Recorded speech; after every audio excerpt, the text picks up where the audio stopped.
for a minute. We'll get ourselves going as soon as Jerry King comes back. Just a couple of things. Hopefully, just wanted to confirm everybody can see the shared screen that I have. We're all good? Okay, awesome. All right. Yeah, showing up good here. We're all good? Okay. Shall I get it started? You ready to go? I'm ready, Christy. Larry, you good? I'm good. Sheriff, you good? Ready to go when you're ready? Oh, yeah. All right, take it away. Okay. It is my pleasure. I am Christy Andrus-Nakano, and my job here today is to facilitate the conversation of this wonderful, rich group of stakeholders. And so what I'm going to do is run you through the agenda in a couple of minutes. I want to go around the table once with the full group to let everybody know who's here and for you to answer the statement. I come into this session today thinking or feeling X, just a word or two, just to kind of introduce everybody around the room. So let's do that piece, and then we'll move forward from there. And let me start over here. Sheriff Pettinelli, you're here, and what are you thinking and feeling today? Give me a sentence. Where do you start with? Merry Christmas. Merry Christmas. Fair enough. Jerry, we're just going around the room once. Jerry King, Legislator District 10, and wish everybody Merry Christmas, Happy New Year, and hopefully we make some progress today. It's going to be interesting. Okay, fair enough. And then we'll just go from there. Someone want to speak up? I can't tell what order you see yourselves in. I can see everybody, Christy, so why don't I just do a roll call? Is that okay?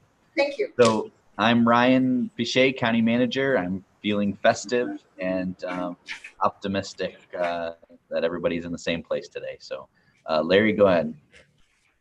I'm Larry Dahlhoff. I chair the Board of Legislators, and we're approaching this this is a mandate from the governor, a collaborative effort to look into the sheriff's office policies.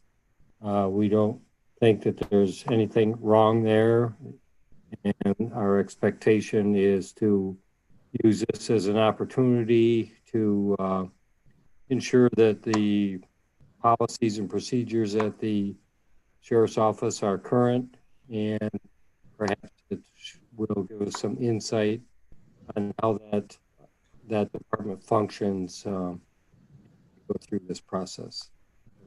Thank you all for attending. Pat Freilich. Hey, my name is Pat Freilich, and I am the Director of Community Services. And I guess I just really see this as a great opportunity to increase our collaboration within the county. Joan. I'm Joan McNichol. I'm the county attorney, and I'm ready to go. Jason.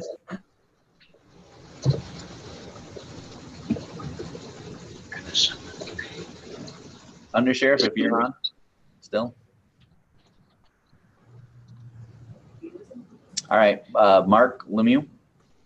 Yes, Mark Lemieux, First Assistant DA of Lewis County, and I think this is a great first step in police reform for Lewis County. Mr. Primo from South Lewis, thanks for joining us. Sure, thank you. Doug Primo, Superintendent, South Lewis Schools. Feeling relaxed today and excited to be part of it. Very good. Matt Morrow. Hi, Matt Morrow. I'm the Probation Director in Lewis County. I'm just excited to be a part of it as well. Mike Young. Mike Young, Lewis Defenders. I'm just here to see what's going to happen. Tom Osborne. Tom Osborne, District 9 Legislator. I just seem to find this very interesting and look forward to working with everyone. Very good. Jenny Jones. I am Jenny Jones. I'm the Commissioner of Social Services, and I'm feeling grateful to be able to participate with the group, and I look forward to learning a lot of data and stuff today. Thanks. Eric Berkler, County Treasurer. Yep. Hello, County Treasurer. I'm not on the official participant key stakeholder group, but just interested and looking forward to seeing where the process goes. Very good. Okay, I think Jason is on via phone, so those are the last two boxes. Jason, anything? Okay, we'll move on. Go ahead, Christy, back to you. Awesome. Welcome, everybody.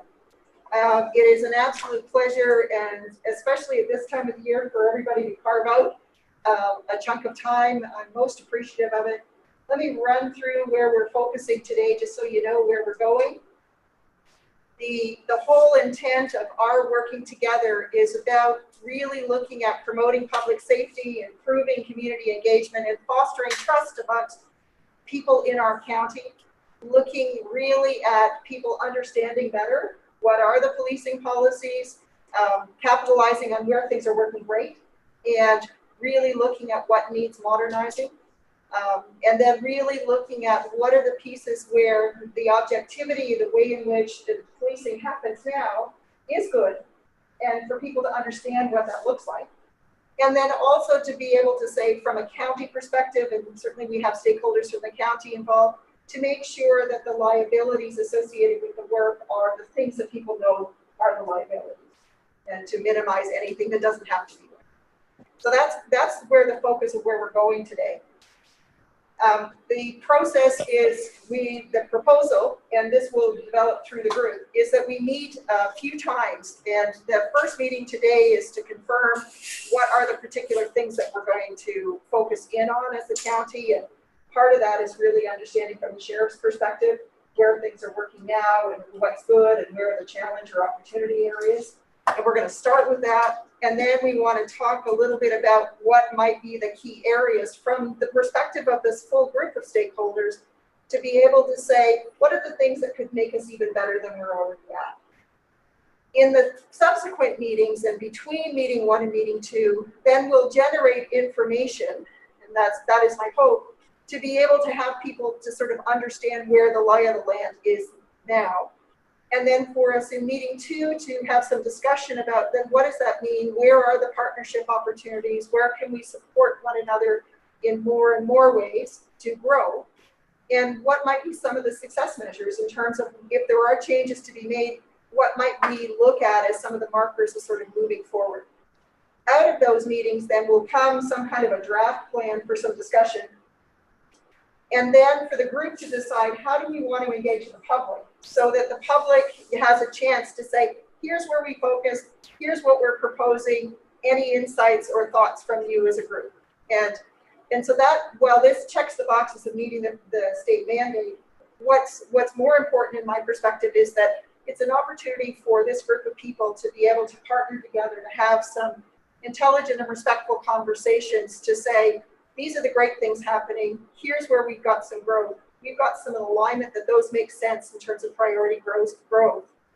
And then we bring those pieces back together after the public input, whatever that format looks like, for this group to then finalize and then put a plan together for sending to the Board of Legislators for their approval.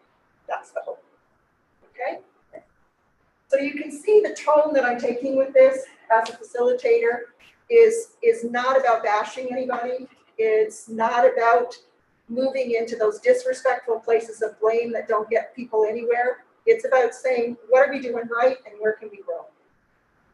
And that's my job during this process, is for that. So today where we're going to focus in is what we just talked about, the overview of where the project's intentions are. We want to be able to hear from the sheriff at the get-go as our foundation to understand more about Lewis County policing from your experience perspective, because that's really important. I'm not going to share much. I'll give you time and you can do with it as you please. And then we're going to talk about the goals of the initiative, start to do some of the key areas of potential for discussion and make a decision today on what are the 3 areas out of the various ones that are available in the report, to then be able to say where are we going to focus and make our discussions in terms of what do we do next. Any questions or comments on that? Are we clear where we're going?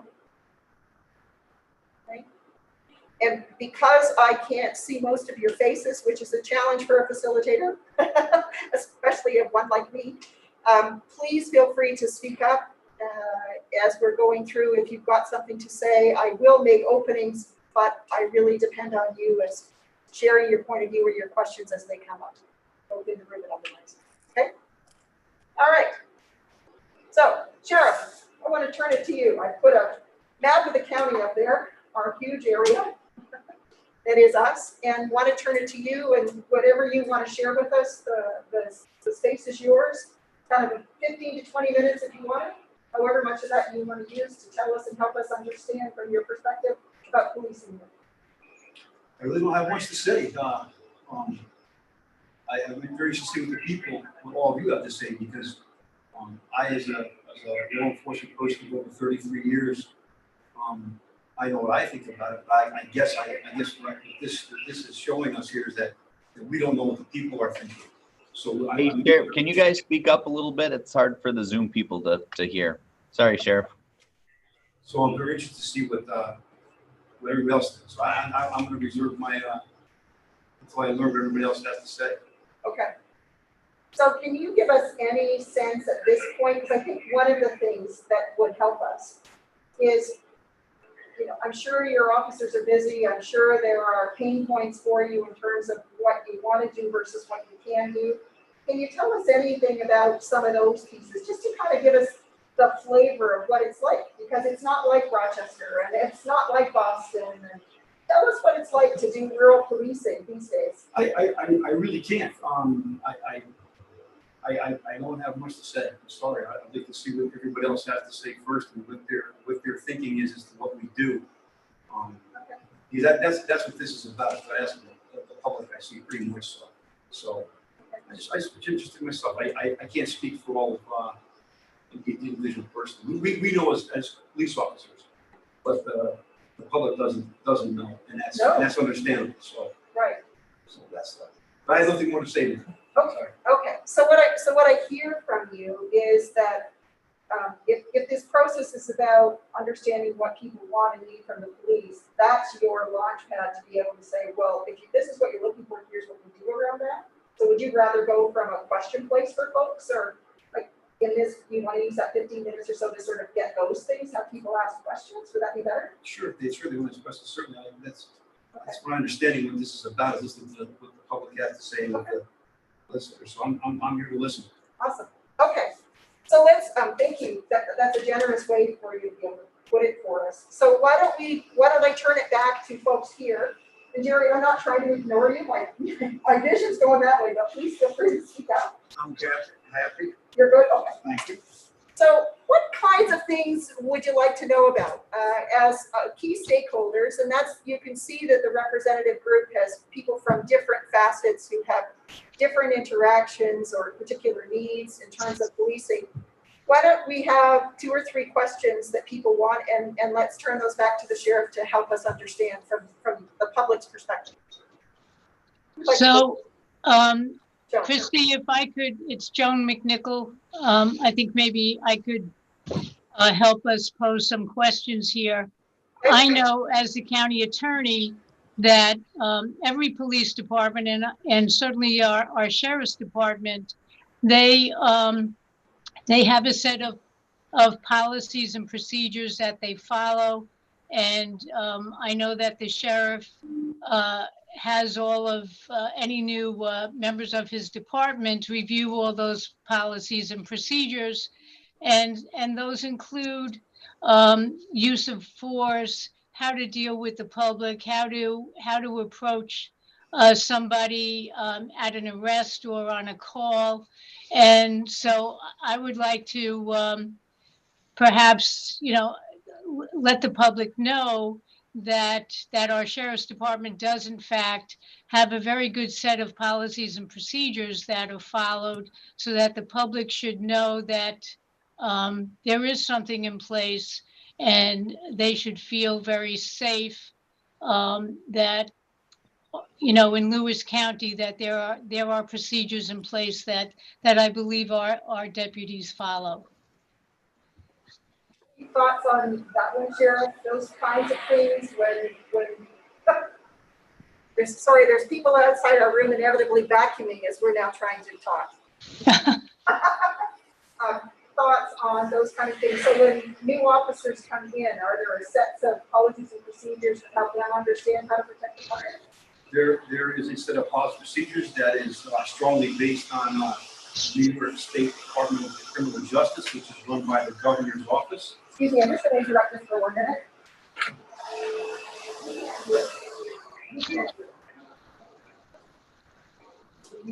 Just away from the storage. Sorry. Didn't mean to interrupt. Go ahead.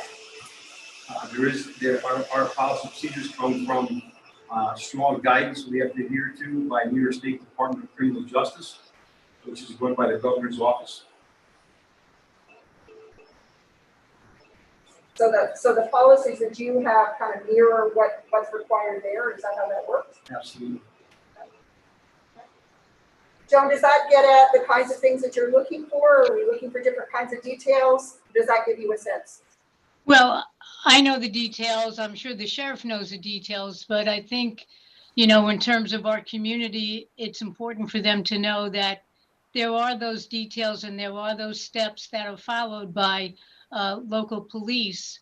And, you know, that's in place. So people should feel secure knowing that that's in place. Other questions, queries? What else does the public want to know? This is Mike Young. What do we, it would be interesting to know the number of mental health calls the Sheriff's Department makes. What procedures are in place for contacting other agencies in those kind of cases? Also, the number and types of overdose calls and how the Sheriff's Department handles collaboration with other organizations, medical organizations, and what the policies are. Some comments on that one? Is it a lot? Do we have a lot of mental health or overdose calls here, or what's a lot? I guess it's the numbers. We have our fair share of calls, the same as the rest of the state, in regards to the size of the community. Yeah. And we cooperate with members of the public health area, mental health, and I think Ms. Ms. Fraley is on. Yeah. Yeah, she can definitely do some more on that. Okay. So would you say, I mean, because you have 33 years of experience, that proportionately we have about the same number as other communities like us? Is it different? Where are we? I mean, I literally am joking. I guess we have our fair share. I don't know the exact numbers on top of my head for you right now, but yeah, we have a problem here. Actually, this is Pat Freilich. To speak to that question, I did a quick poll in regards to the last 3 months, and I can tell you that for the data that I get, which isn't necessarily 100%, we have had a total of 12 pickup orders, which had required law enforcement, and I want to say that that's probably a little lower than we've seen in the past. So that's kind of some current data. I can also speak to the past 5 years that I've been in this position, that there's more positive comments brought to my office from the local community-based organizations about the improvement in police interaction. I couldn't give you definite dates. I do know that when they're in an email, I will forward those on so that others are aware. But the trend has been better. Okay. Thank you, Pat. That's good to hear. Other questions or comments to help us know what the public needs to know? This is Joan. Can we ask Pat, when you say that from the statistics that you have, where are you getting your numbers from? Okay, so when the numbers that I'm getting are the actual paperwork that's completed by either the police department, the hospital, or the community-based organizations that initiate an order to have someone picked up in the community and taken to a facility for a mental health evaluation. So that's what I'm looking at. What I don't necessarily have on is the times that either the local police department or the sheriff's department or state police might have had a call related to a mental health evaluation and or substance abuse overdose that didn't require notification of my office. I don't have that data. Right. Other areas, the sheriff is saying he would be happy to answer questions. What does the public want to know? What are the areas of thought or concern requiring commentary? Hi, this is Jenny from Social Services. I think it would be interesting to look at our juvenile population, especially since Raise the Age, and how many youth or juveniles, the department has to respond to. That's been a drastic change. And then, you responding to schools. Sometimes we hear there's a lot of response to schools. In that intersection now of having SROs in Harrisville and at South Lewis. Thank you, Jenny. Thoughts on that one, Sheriff? The juveniles, youth, responses to schools. What do you see in these things? Is it what kind of numbers? Is it a big population? Why don't we have the superintendent, correct? Yep. Yeah, why don't the superintendent answer that? He's up in the education area, and I think that maybe he has a little more he can say about that. I want to learn from everybody else. And then we'll come back to you. Okay, fair enough. Doug, would you like to give us a bit of your commentary on that one, and then we'll turn it back to the sheriff? Well, we've had a SRO now for a few years, and I think a lot of people weren't really sure what the function of that individual is going to be in a school district on a day-to-day basis. What I have found as the SRO has been in the district, I'm seeing a big difference in the ability for our students and staff to communicate with the sheriff's office from small issues to big issues. So for us, it's been very beneficial. I think it's broke down a lot of barriers for students in regards to only seeing law enforcement maybe as a negative aspect, where there's always a big issue going on, maybe at their home or in the community. I think they're starting to see the police officer, the school resource officer as a resource and somebody they can build a relationship with. So I don't know if that answers the question, but that's been our experience. But it's been very beneficial in our school district.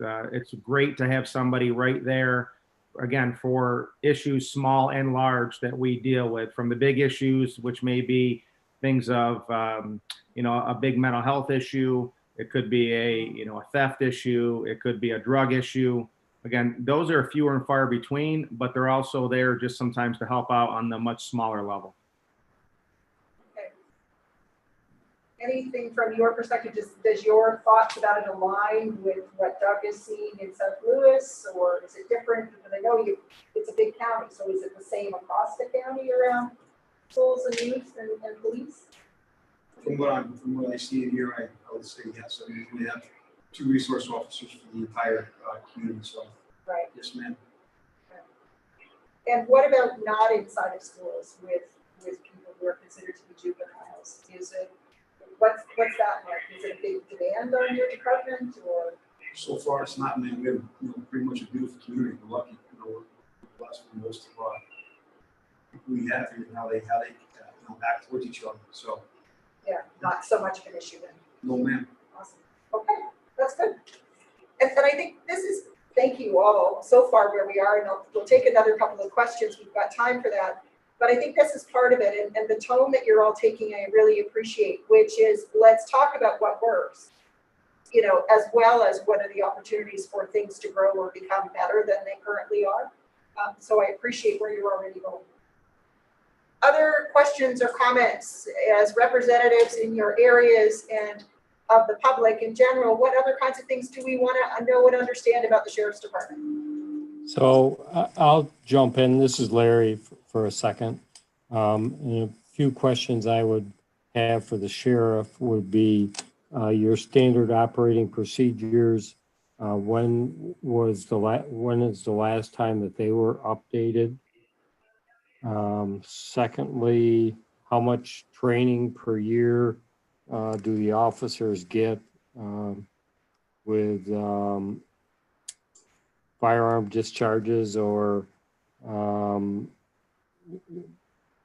use of force, that type of thing? And, you know, basically what type of training do the officers get, say, on an annual basis? And just to shift gears a little bit, I'll leave that for a second. What I was hopeful from this group as a committee is to, we have people on this call that work closely with the Sheriff's Department, DSS, Community Services. Primo has talked about SR officer in a school setting. So I guess I'm looking for feedback from those people that work closely with the Sheriff's office of how successful or efficient the current operating procedures or policy are with respect to your interaction, and what could we discontinue, or what do we need to tweak to make it better?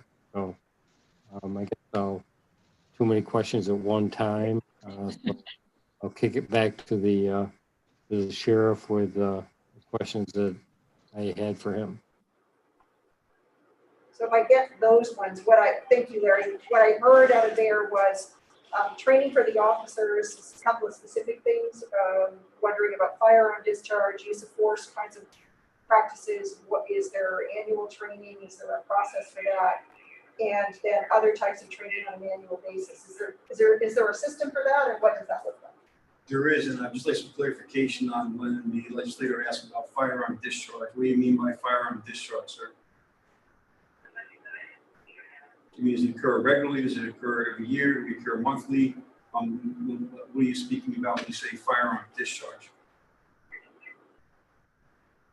I'm sorry, I don't know if it's just me, but I'm having a very hard time hearing the conversation that's coming from JCC. So could you say that again, Sheriff, please? Can you hear me now? Yep, that's better. Thank you. You can hear now? Okay. Just can't see it. When you asked about firearm discharge, what do you mean by that, sir? I don't know what I mean by that. That's one of the directives that was in the governor's mandate that we were supposed to discuss. So I just was curious what the overall general policy is in the Sheriff's Departments in a situation where an officer discharges his firearm. That would be what we call use of deadly force. And we are trained in that twice a year for what the budget allows me to as the sheriff. Our training is the same. What is allowed to me by the budget, whatever the budget that I have to operate with is what I do our training with, as much as we possibly can, what we have. And then the other piece of that is about ongoing training for the officers on an annual basis. Is there anything about that you can tell us about, help us understand? Yes, like you say, we try to send the officers to as much training as possible that allows in our budget. Okay. Yes, ma'am. And are there particular things that they have to do every year, or does it depend, or how does that happen? It depends on what the training is that's being asked of us. Well, is there a way for us to get the data on how much training you do, how many hours, how many people go? I mean, you say it's within the budget. One of the things we should talk about is whether there's sufficient funding. And in order to know that, we need to know what type of training you're providing and how much it is and how many people. That would be a nice data point to see. I agree with you, Counselor. And we pretty much do that every year within our budget. That's when information comes out every year to the legislature. What we do and what we. If I may, Sheriff, may I interject here for a second? Jason? Yeah. So basically, for Article 35, we do it twice a year. It's 8 hours, and it's for everybody that in the building. If you carry a firearm, you have to do twice a year, 8 hours, so it's a total of 16 hours minimum. Does that answer the question? And is Article 35, can you tell us for the layman like me, Jason, what that is? That's the use of force, deadly physical force. Okay, thank you.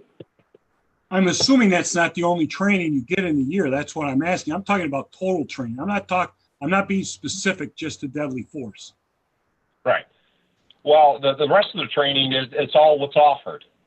There is nothing. Are you talking in service, or are you just talking all training? I'm talking in service. I mean, you must have a certain number of hours. You have people out. It's not difficult to track that. Right. Well, once again, that's what we do for in service. Twice a year, we do Article 35, which includes the use of once again, deadly force, physical force, and we also do range. So it's a total of 16 hours for the year. Right. That's our minimum. But there are other types of training. I'm not focusing on just that. I'm talking about all sorts of training. And that's my question. Thank you, Mike. Jason, any thoughts on that? Do you have a process, a way of tracking to know what other kinds of training that people get? Is there a plan for that? Tell us a little bit about what that process looks like, if you could. Well, I mean, for example, every 2 years we have to recertify for the data master. So that's usually about 4 hours of training. Our K9, he has to train 8 hours every 2 weeks to keep the certification for the K9. Like I say, like taser, aerosol, baton, that's one training. That's the training that you receive at the basic academy, and that certifies you forever. But we do go over those again with Article 35 each year as far as an in-service.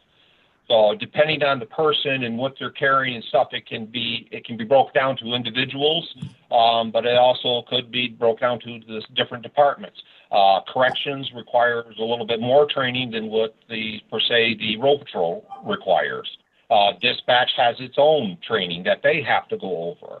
You also have first aid, you have CPR, you have AED training, which is annual training also. So to break it down to the actual numbers, I would probably need time to prepare that, to give you an exact number. And I think that that's a good point. I'm just going to interrupt just for a minute. When we get to choosing the areas, if training is something that is a particular area of focus for folks, then that's where your offer, Jason, or your thoughts may come into play. So when we get in a few minutes time, we'll have an opportunity to look at the variety of areas that might be things under the umbrella of good policing to look at. And if training is one we want to dive into with more details, that would be one of the ones we choose as our top 3. Okay? Got time for a couple more questions in terms of giving us the flavor of what the community wonders about, needs to know, etc. Could I just, Christy, question of Jason, on the subject of training, is there adequate money in your budget for training? Do you see areas of weakness that need addressing? Or do you feel that the training that you have up there is sufficient at this point? I don't know. I'm a person, I'm all about training. And there's some trainings that just aren't in our budget because it would require people leaving the area to spend nights in hotels. Usually the training budget that we have set aside for us by the end of the year, it's spent. So is there room for more training? Absolutely, always. Do we, are we a little bit more than what is required? Yes. But, you know, it's, like I say, at the end of the year, our training budget usually is shot. So, yeah, we could use more. This is Pat Freilich. I want to speak to the community services and my work with Lowville Police and the Sheriff's Department. We certainly have had opportunities for offering trainings that would be tied to response to those that have mental health issues and whatnot. Both the police chief, Brogy, and the sheriff are always open to that. Where we break down is the availability of staff, the requirements of the training, and coordinating all that. So that's been a challenge to get down on a calendar. I think we all are in agreement that with the increased surge of the mental health population and the substance users, it's certainly a component with the law enforcement. It's just typically a logistical problem, and both Jason and the sheriff could probably expand on that if we had time. Either of you want to comment on that one? Let's give you a little shot at that one for the moment. Thoughts on the logistics of trying to get the training from the mental health side and substance abuse? Any thoughts on that one? Commenting on what Pat's just said. I agree with Ms. Freilich on that. It's a nutshell right there. Okay, supports it. Jason, anything Not from you? figuratively, sorry, figuratively I meant that. Jason, any other thoughts or comments on Pat's statement? No, I think she summed it up best. Just logistics of getting people. You know, if you look at trying to train, for example, 6 people, that's half of our staff that cover the road. So you're not only trying to get those 6, you got to get the other 6. Logistically, it's very difficult sometimes to get these people into this training. Got it. Thank you. Couple more questions before we move on to our next piece. Jason, this is Larry. Would you see any use or need for training along the lines of de-escalation training or implicit bias training or mental health training for the officers? Would any of those categories need beefing up with respect to training? Any thoughts on that? The areas that you talked about and the basic academy, those areas are all touched on. And once again, when we do the 2 main in-services for the Article 35, which is one in the spring, one in the fall, those areas that you talked about are discussed. Our object as police officers is to de-escalate. That's when we go to a scene or we go to a call, whether it's mental health and domestic, whatever, we're there to de-escalate the situation. We're there to calm things down. And we're taught that at the basic academy, and we're taught that at in-service, and it is constantly we just keep bringing it up again and again because it's so important to de-escalate. Okay, thank you. You have others on the call. Any other key areas that you're wondering specifically about, or shall we move into those maybe as we start to talk about the other areas? I've got one, Christy. Sure.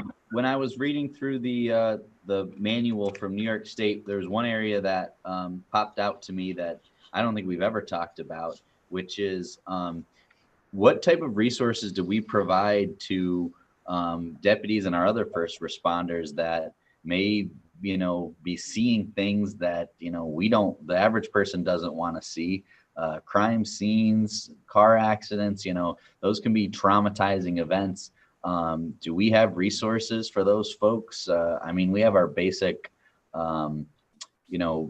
employee assistance program, the EAP, but that's really not, used, and it's really not targeted for first responders or law enforcement. I would think if I've seen some of the things that you guys may have seen, you might want to talk to somebody about it. So anyway, I don't know if we offer any of those resources to our employees, and maybe we should. There is, the employer's aware of that. They know where to go and ask for it. Yes, there is. Here in the county? Yes. Supports here locally? Usually, if there's any type of major trauma event that has taken place, they offer exactly what you're talking about, Ryan. And that's opened up to everybody. And obviously, if we see somebody that's struggling with it, we will approach them and offer them whatever resources that we can. One of them is Pivot, which is a great resource that you guys offer, and it opens up a lot of resources in a wide variety. So yeah, we keep a close eye because it can be tough, and we make sure that if somebody needs something, we get them whatever help they need. Good, thank you. Hi, this is Jenny. Back to training a little bit. I know the investigators have done, like forensic interviewing training and things like that. So, those are opportunities that can be paid for, like through DSS. What we can't pay for is the time that it takes the sheriff's department's, employees to be able to participate in those activities. So I guess my question relates to, should we be trying to do more and push out more to the sheriff's department or be more inclusive? Have we missed opportunities? What's your take, Sheriff and Jason? You're talking in regards to the investigations that we do for social services, Jenny? Yeah, pretty much, but you never know. You go out on a lot of domestic violence calls, and other times you're in people's houses for other reasons. And, sometimes the situation is at hand, right? Making home visits, you learn a lot just by walking through that front door. So I'm just wondering if there's opportunities we should be trying to doing something different or more inclusive together. Well, it's like I said before, and you brought up a valid point, is the training needs of the investigators different from the training needs to the canine officer, which different to the regular patrol, which different to the supervisor. And we try to make sure they all have the trainings they need to accomplish their jobs. And we have a blanket policy with them where you see a training that we might miss, you bring it to us. And if we can make it happen, we're going to make it happen. And investigators have brought different types of training, like, yeah, go. We work around the schedule to get it done. Same thing with our supervisors. We make sure if somebody's promoted, they go to a supervisor training. So if you see trainings that we might not get, send it to us and make the investigators aware. And all they have to do is come and ask and make us aware of it. And we will work whatever we have to make it get it done. Does that answer your question? Yeah, I just, I just think, you guys are part of the community just like my department is, and we need to take advantage of every opportunity because we all have tight training budgets, and just try to work more together when we have those opportunities. So thanks, Jason. Yep, thank you. Like I say, anytime you see something that might help us, we're always open. Okay? Shall I move forward? Because I think we're starting to sort of talk about some of those specific areas, which is terrific. Why don't we move a little further along in this? And if you've got other questions or queries, I really appreciate the information that the sheriff and the undersheriff have been able to provide so far. Let's keep going and start to look our way further through this. Unless, Sheriff, you've got any other things based on what you've been hearing, the questions that people are asking. Is there anything else you want to say? And then there's this. No, ma'am, I'm good. You're good? Okay. Good. Jerry, again, I'm not ignoring you. Anything from your end? It's a learning curve. We don't know the policies and procedures, at least I don't. Yeah. We're trying to come up with solutions to answer some questions. Right at this point in time, we don't know what the public wants, if they want more. Okay.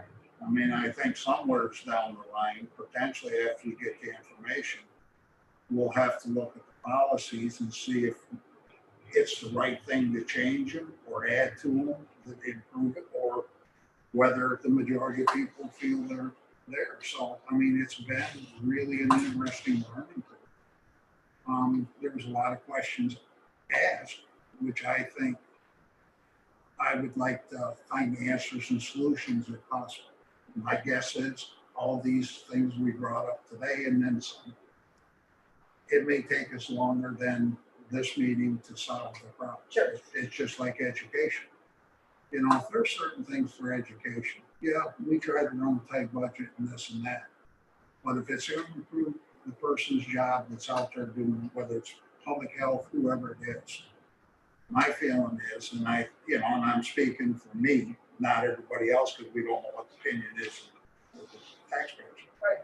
We need to give them everything we can for them to be able to do their job effectively and protect themselves in the environment, whether it's law enforcement officers or what.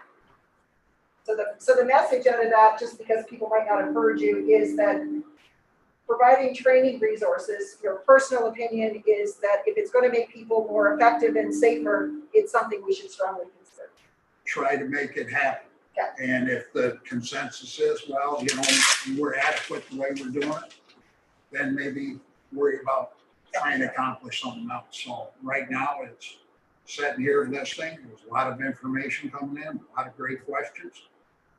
But, it's going to take time to get direction. So it's not that I'm not participating. I'm trying to spend more time listening and condense it. Fair enough. All right, I'm going to keep going. So our goal in our process is of those that appendix that I provided at the back of the document is come from this booklet, which is also referenced in your document. And basically, there are a lot of different areas that people could be focusing in on some larger communities. Black Lives Matter is what's brought this to the surface across the country and in our state. In our community, we've opted to take a different tact on this and really to say, what are the areas of improvement we can have, knowing what our population is, and looking at where are those partnership opportunities and how will we know if we've made it better and for whom and moving forward. And so what our potential focus is really about promoting community safety, improving the community engagement, and fostering trust, partly by sharing ideas and information, as you've already started doing. So as we move through the rest of it, that's the agenda that we're trying to meet. We want to identify those opportunities. In another session, we'll start to talk about some of the metrics once we have more specific information to have the conversation about. And then it is to prepare the document that will then be the prescribed process is that it goes to the Board of Legislators for their review and approval before it returns to the state by the deadline. Ryan, remind us again of that. April 1st. April 1st. So we've got a chunk of time. It's more than enough for some things, not enough for many. And so together we will make some decisions after we get to the point of the 3 opportunities to say, so what makes sense in terms of what time we've got and the processes we want to fairly go through. Okay? Could you reiterate that again? Sure. What you said this is all about, just so it's clear. Yeah. What group are we looking to talk about? So that's a really good question, Sheriff. And just so the Sheriff is saying, so Christy, where are we targeting? And so out of all of the information out of there, and please correct me if I'm wrong, but my understanding is this, that if we're looking at the idea of reform and building better, that this group of stakeholders gets to choose what are the 3 areas that we want to focus in on that's going to make our community and our policing in our community feel supported and be providing as much as we can here. So what group is that in the community? That's what I'm asking. The community. So it's not ag group, it is the community. Oh, okay, so it's not specifically in regards to what the manual says that it's in regards to? So as my interpretation, as I read through those things and in the general discussions that I've had so far, is that we're looking at people who are marginalized, people who are currently not maybe as well served. We are not being specific about saying it's a particular race, or those things. That's not as relevant. And correct me if I'm wrong, but am I right about that? Ryan or Larry, any comments? Does that make sense to where we are, given that our demographic does not look typical? Yes, there may be people who are marginalized in our community that we want to do things with, but it's not a particular segment that we're identifying at this point. It will be up to this group to make those choices. Yeah, I think that's fair. You know, the group that's here today is a very small group, obviously. You know, no one can make the argument that this is representative of the entire community, but we're trying to meet the minimum standards of what the state is asking. We will have to have public hearings to allow public input, but to kick us off today was just to get us off on the right foot and to kind of head us down a road of some very specific things, so it's more targeted and not you know, just generalized, right? So that's my interpretation. That'd be my question again, is what is it targeted? I mean, specifically, it does say here what it is targeted towards. I haven't heard, you know, you only ever do bring that up and what group it was, that's all. So I was wondering. Yeah. So in terms of meeting the mandate and following up on Brian and what you're saying, is that I think we want to meet it. We want to meet it because there are funding implications for you and the community if we don't meet it, right? The state could do other things around money. Well, they could, but we all know that may not happen.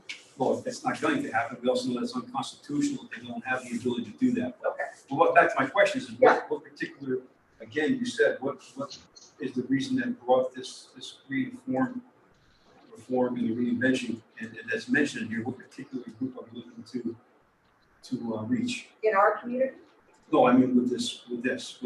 I'm not sure that I can speak to what the state is, what they're focusing in on. I think what we're doing, and in looking at what I've seen other communities do, that they are addressing the issues of their community, using this as the opportunity to say, there's an opportunity for us to have a conversation, which is where are we serving well, and where could we do a better job of serving or supporting?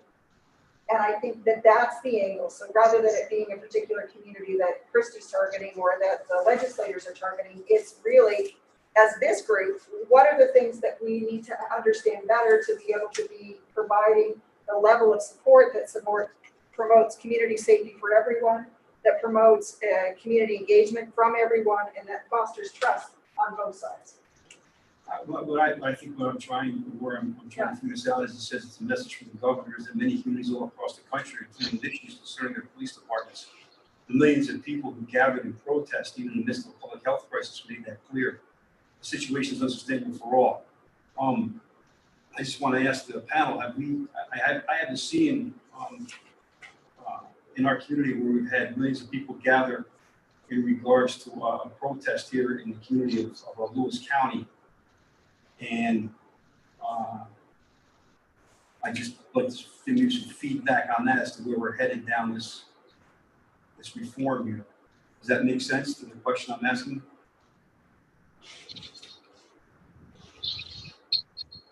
So let me see if I got it right. What I hear you saying is, if we don't have millions of people who are protesting what we're doing, why are we doing this? That would be a little bit of it. And to go further here, it says the message from the governor is that maintaining public safety is imperative. It is one of the essential roles of government. To achieve that goal, there must be mutual trust and respect between the police and the communities they serve. The success and safety of our society depends on restoring and strengthening the trust. With crime growing in many cities, we must seize this moment of crisis and turn it into an opportunity of transformation.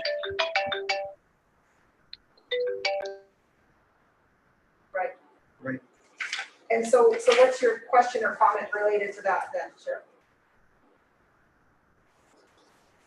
What is, I just read that. I mean, I see such cities, it doesn't say, some other things there, you know, it doesn't specifically say our village or our towns or our counties and cities there. You don't seem to have a large city that fits this narrative in our county. And what also it has here too is that with more than 500 opportunities in our large and diverse state, there is no one-size-fits-all solution. Right. Which is why we're interpreting it in a different way than they might in Syracuse, somewhere else in the North Country. And so the paragraph you read earlier is the one that's on the bottom of the screen, which is the whole idea of encouraging and providing an opportunity for people to build trust. Use this as an opportunity for people to know better, for you to have the support that you need to do the best job possible, for you to feel supported, for the community to understand and feel supported. And I think that that's really where we're going with this, which is why it's not got a target of a particular population that we're trying to deal with here, but really is using this as an opportunity for us to grow because, and Jason, as you said earlier, there's always room for growth. So let's have the conversations from that place, not as an attack of the police or as we've got people beating down the door to do something, but rather this is an opportunity for us to say, what could we do more of or better or differently? That makes sense? So if I could just add a few comments to that, please. Sheriff, you know, as I tried to allude to in my opening statement, I would agree completely with you that this reinvention model that the governor has mandated is aligned more with metropolitan areas than it is in rural Lewis County. I agree with that completely. But this is a mandate, and the state is in a situation where they're looking for any excuse to cut the county funding, and they will do so. That's guaranteed unless we try to address this. So rather than trying to, you know, racial profiling that is probably a bigger issue in a metropolitan area than it is in Lewis County, we could shift some of the direction of this so that we could like review the standard operating procedures of the sheriff department. I thought that perhaps community services or DSS or Doug Primo from the SRO officer position could, you know, would have some input as to, you know, what's working well, what we could tweak to make it better, and just do a general overview of the SOPs that you have in place instead of trying to focus on areas which I agree with you are not pertinent for our county. Does that make any sense? Sure. So do you have any idea, do you know when your standing operating procedures were last reviewed? They're pretty much reviewed annually by us and by the officers during our training. And you know, there may be nothing wrong with it. You and I talked. I mean, the thing is, right or wrong, I think if we want to, and I think I hear you a lot of times saying, you know, you want to do more for citizens, this, that, and everything else. If we find my feeling, this is just me speaking, what I kind of interpret. I'm sorry, can you repeat that? You said that I do what? You try to, at times, do stuff for the community you think would help improve, whether we have money or not.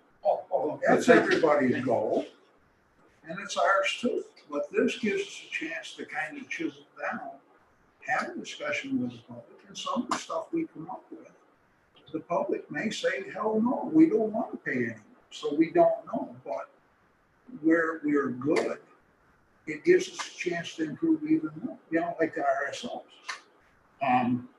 Would that be one thing as we find as we go through this? It's important to say to the public, we don't know, we got to ask these questions.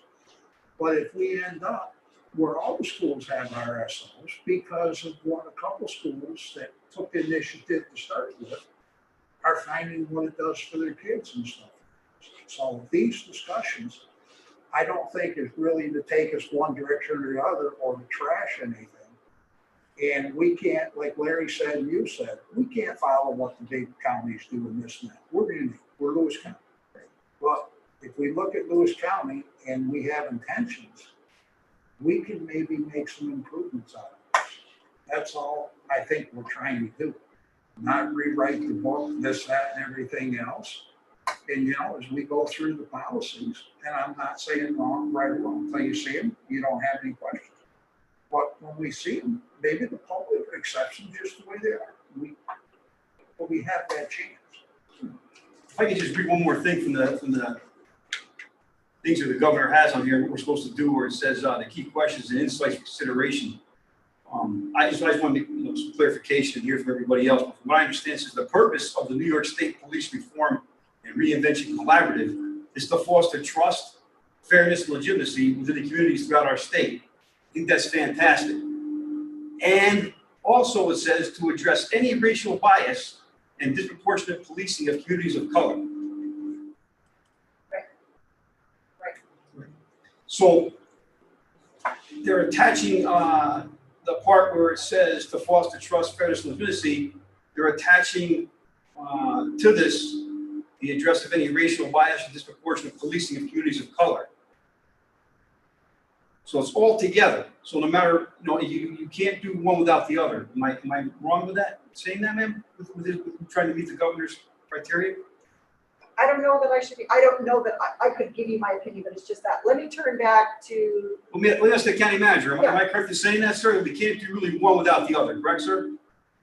I don't know. I think we can. I mean, Counselor, is that maybe I disagree with you completely. Of course we can.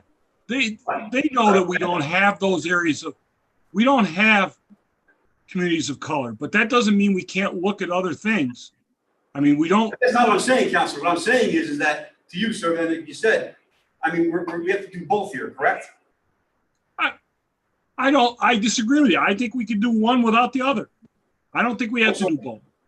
So then it's not about then to address the racial bias or disproportionate policing in our community. Then we're not going to be doing that part of it. If we don't feel that that's an issue, I think that's a fair statement. But I mean, I haven't heard the community talk about that, and no one today has talked about that. This is a chance to promote improvements, whether it's with that or with something else. Absolutely, absolutely, I agree with you. I agree with somebody on that part, sure.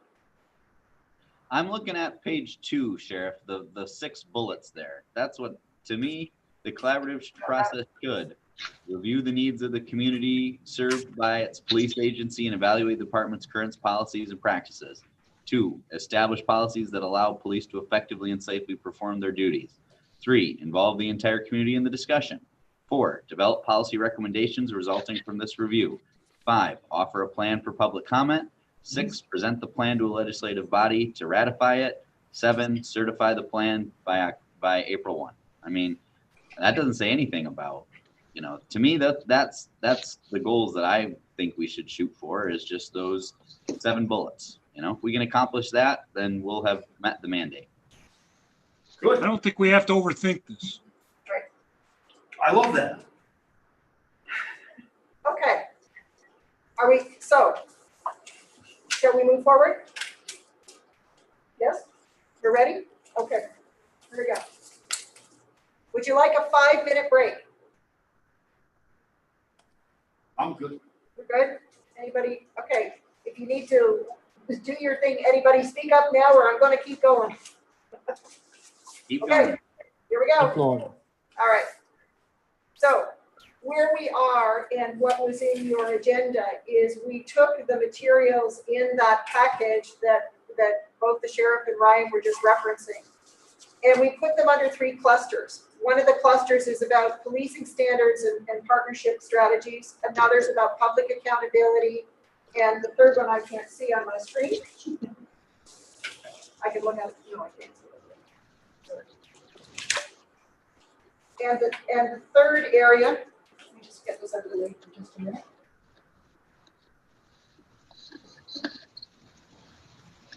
Is about recruiting and supporting personnel. And what we did was we took all of the various information that was in there and tried to make some clusters of those. And so the thought is that we'll go through under each of those, look at the materials, which is what is in the appendix to the agenda that I sent you. Okay, that we go through them just to talk in general terms about what kind of it is in those according to these definitions. The goal of this is for us to choose 3 things out of that list that might be the areas where we could explore for possibilities for growth, change, shift. Okay. If you're going to do that, I'll give you 3 right now: mental health, substance abuse, and homelessness, standard operating procedures, and training. There's 3 areas that I think are relevant to this community. Right. And so Mike, those could be the 3 that we use. What I was thinking that we would do, and others, please feel free to comment because now's the time, is if you agree with the ones that Mike has just suggested, great, we can stop it there and say those are what we're going to focus in on. If you want to be clear about any of the other ones before you make that choice, we can go through and just look at the information that's in there. Thoughts and comments? Are you ready to make a choice on the 3 areas that we'll focus in on? Do you want to discuss the rest of them before we make that decision? Your call. I think those 3 make a lot of sense based on our conversations thus far and knowing our community. I do have a question for the sheriff and undersheriff, and I keep thinking, you know, I appreciate the fact that you're wanting to hear from us and letting us share and have some thoughts. I'm very curious on what you see your biggest challenges are just on a day-to-day basis for you and your department. I'm just very curious on, you know, what you think your biggest challenges are that somehow this process may be able to help facilitate alleviating some of those challenges, supporting some of those challenges that you have. Well, I appreciate you asking that, but we're never gonna really touch on that because nobody really wants to talk about what the true problem is at hand and what our everyday struggles are with that. I have talked about it. I have taken a stance on what our problems are. And I'll let that speak with itself right there, Mr. Primo, because like I said, the rest of the people on this panel wouldn't agree to begin with, because they wouldn't voice their opinions in a constructive form as to what our problems and our needs would be.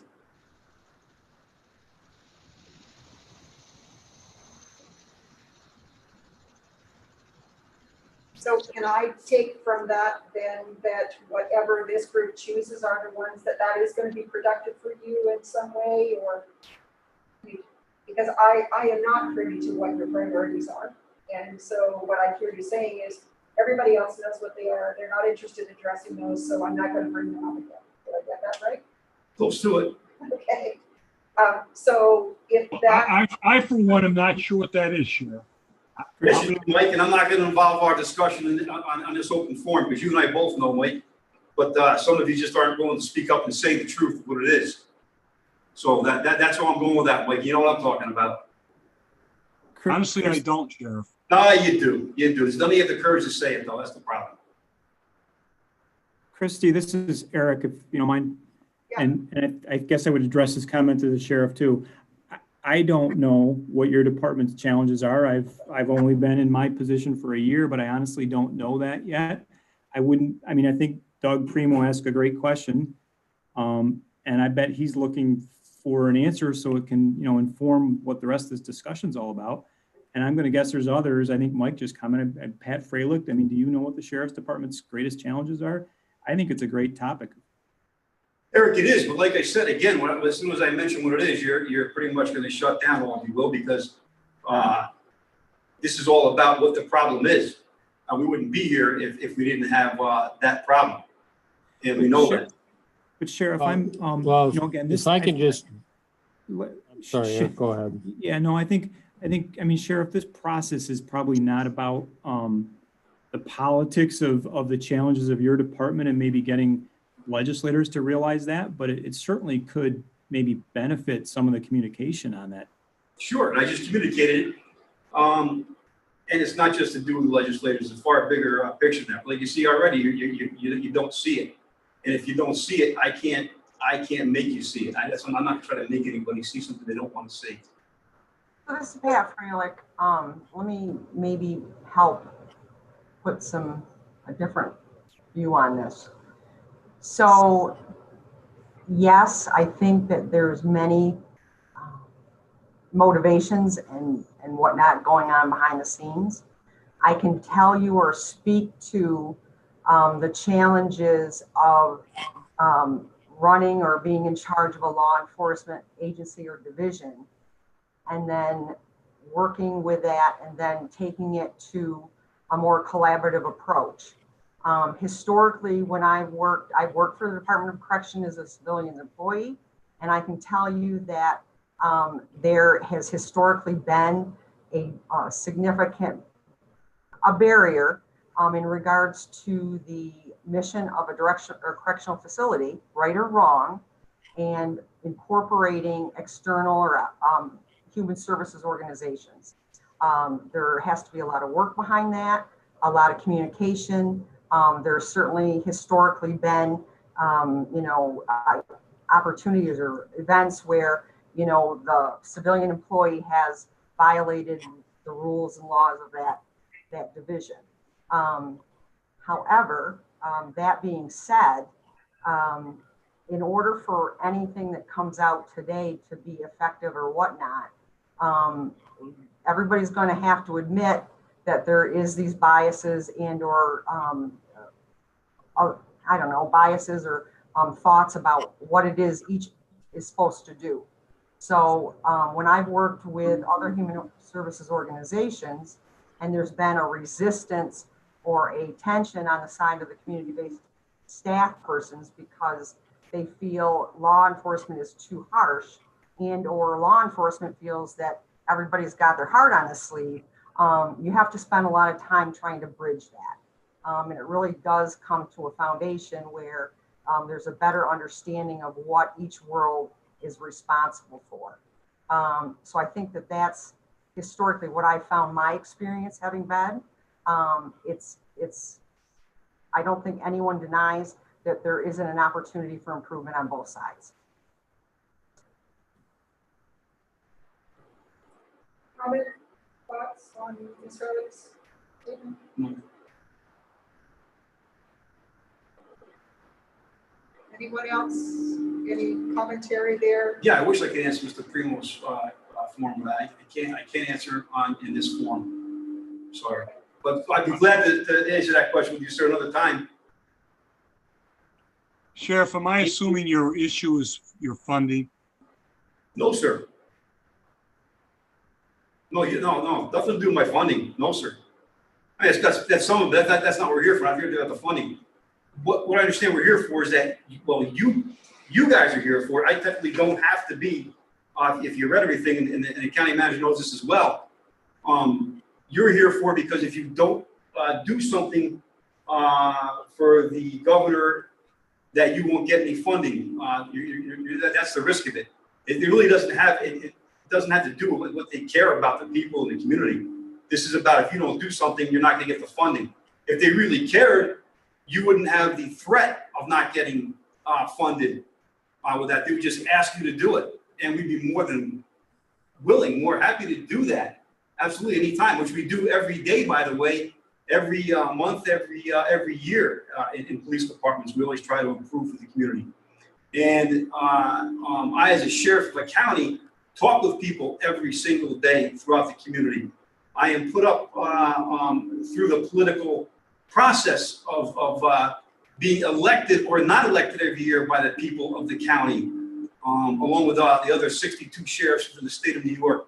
That's how we answer to our public, and we hear if they're happy with what's going on or not. But to have another person turn around and attach money to a so-called process to try to improve relations is completely deplorable. It's completely hypocritical, and it's very disingenuous. So that you want me to answer part of the other question before I've answered it for you. So go ahead, sir. What do you have to say, Mike? I don't have anything to say, Sheriff. I'm trying to help. I'm here because I'm quite frankly required to be. And I'm here to help. I'm going to do the best I can. That's what And who's requiring you all to be here? That's all I'm asking. Who's requiring us to be here?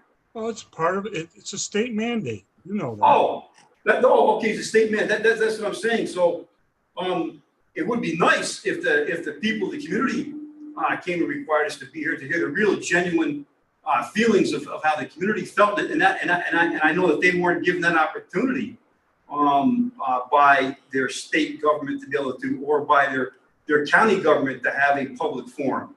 You see, if they really cared, that's what would be done.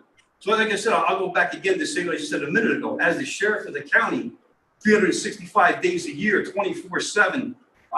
We are out there as sheriffs speaking to the community, answering our phones, answering our emails, attending our public meetings that we have to attend.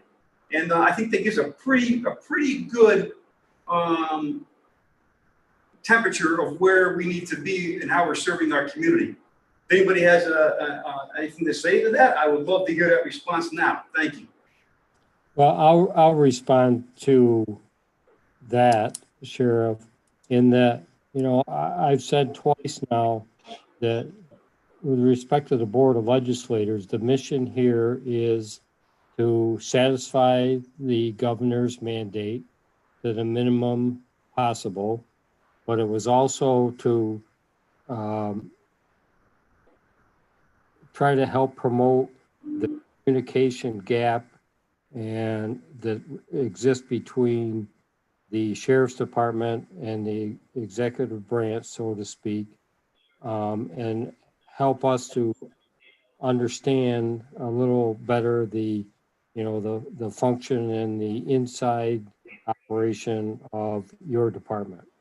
So we're not an attempt to roast the sheriff or the undersheriff or the department as a whole. It's an attempt to try to understand the department and the policies and procedures a little better, so that the public has a better understanding. We have a better understanding. It becomes more productive, more efficient. And, you know, it's not an attempt to undermine you or any derogatory aspect to it at all. Good. I know you're not trying to do that, and I understand that, but that's not what this meeting is about, if I'm correct. I think if you want to know more about the inner workings of the sheriff's office and our transparency or the ability to communicate amongst the legislators, there's a problem there. This is not what we're here for today. We're here for today to discuss what the governor wants you to come up with a plan that we can better serve the community. If you want to talk to me, you can talk to me 24, like I said, anytime you'd like. The board can meet with me anytime they would like. And you are more than free to come up and see the workings of the department. I've never not been transparent with that. And the community knows that, so I don't have to justify that to the community. But amongst the board members, like I said, that's something that you seem to have a problem or a crux with us with. So that's not for this discussion today. Am I correct, ma'am? Yes. Thank you. But however, I think that there's a piece that's about intention, which is, let's all be clear that what we're really going to use this as is an opportunity to get clearer on some of these key pieces so that the community that everybody serves, that's why you're all in what you're doing, whether it's your profession or your volunteer work or whatever you're focused in on, that what we're trying to do here is identify some key areas that if we know more about, we can identify whether there's opportunities for growth, shift, or continuation of what's going on. And that's where the focus is. The relationship pieces that are a challenge that are happening in an ideal world get better by people understanding each other better. And maybe this process will help with that. It's not our primary focus. Maybe I can phrase Doug's question a little bit differently. Rather than saying, what are the main challenges your department faces every day? What are the main challenges your deputies face every day on the road, out in the community? What are the challenges at that level?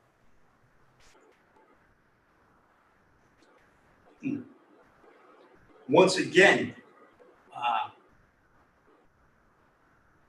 the challenges they face Many of you who are not in our uniform or in our shoes will never understand. I don't try to. Should we?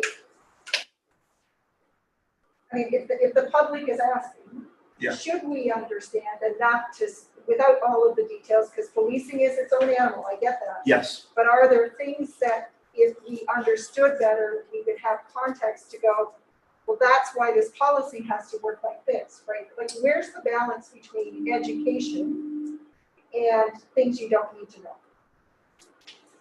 You've got 33 years of experience. Right? Yeah. I bet you There's have nothing that you don't need to know.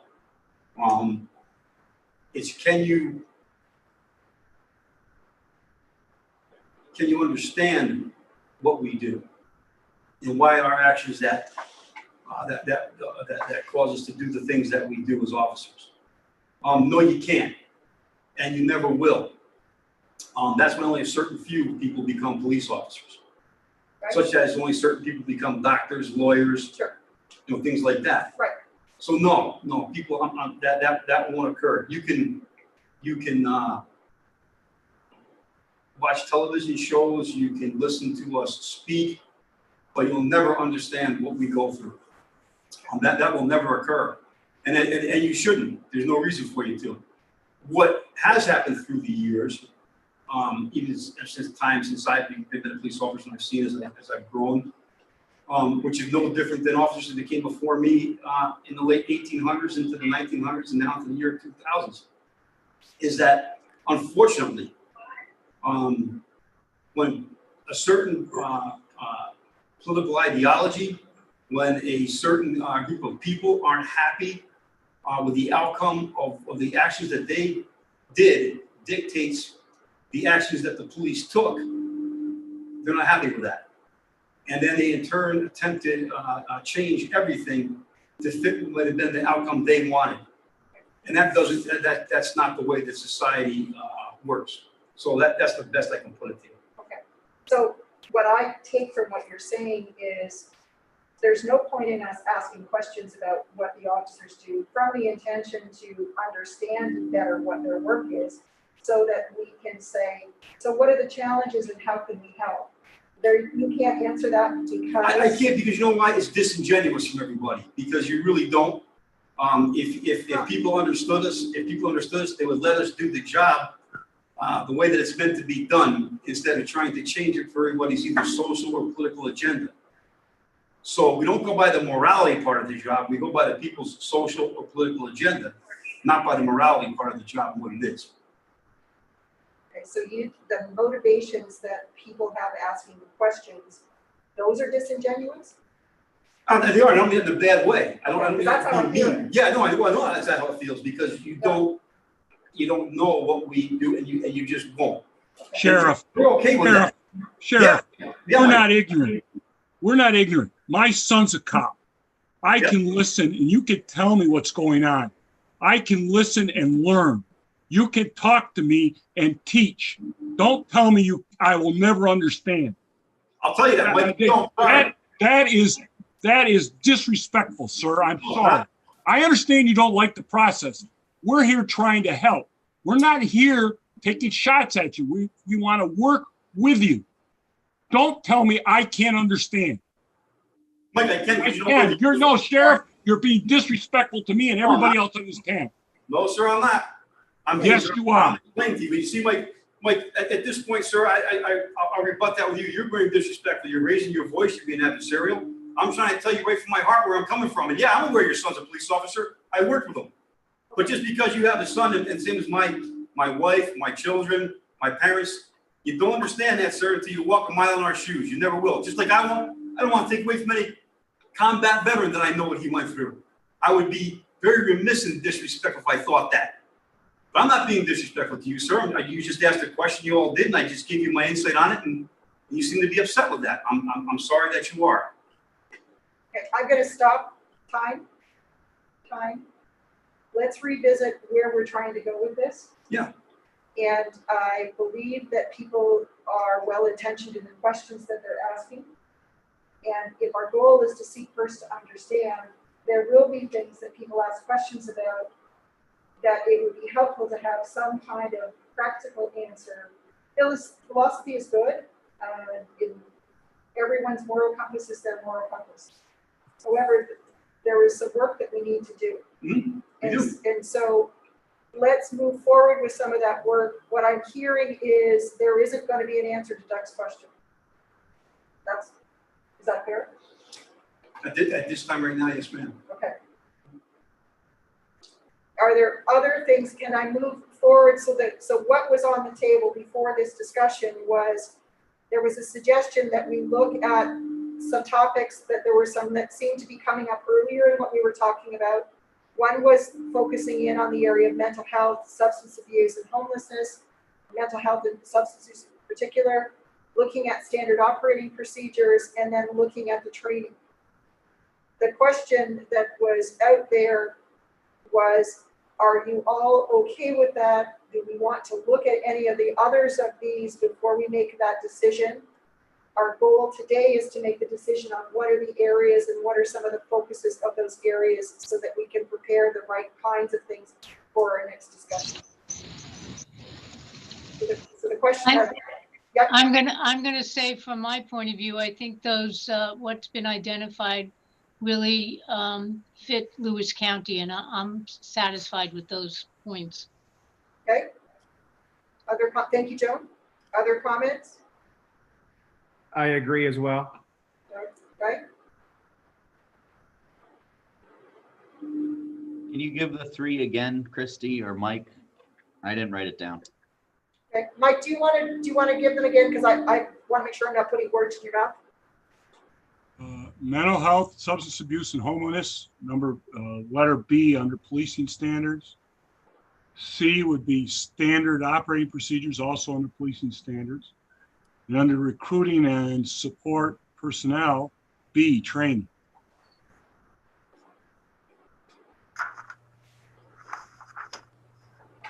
Thank you. So the question on the table is, do those make sense in terms of the kinds of things we want to explore as our three areas of focus? Well, this is Jenny, and I would like to chime in on the data, and I think we got off track. And I know, looking at my department, and I understand where the sheriff's coming from, partially, I think, is many times I have to do things that I don't necessarily see the bigger picture as to why. Like, I'm working on blind removals now for kids entering foster care to look at, racial disparity, which we already identified. We don't have much racial disparity in Lewis County. I have one child of color in foster care. My number went up 100%. So, but diving into that data at this real granular level really helped me shape and change some policies about our practice and our educational components to our casework staff.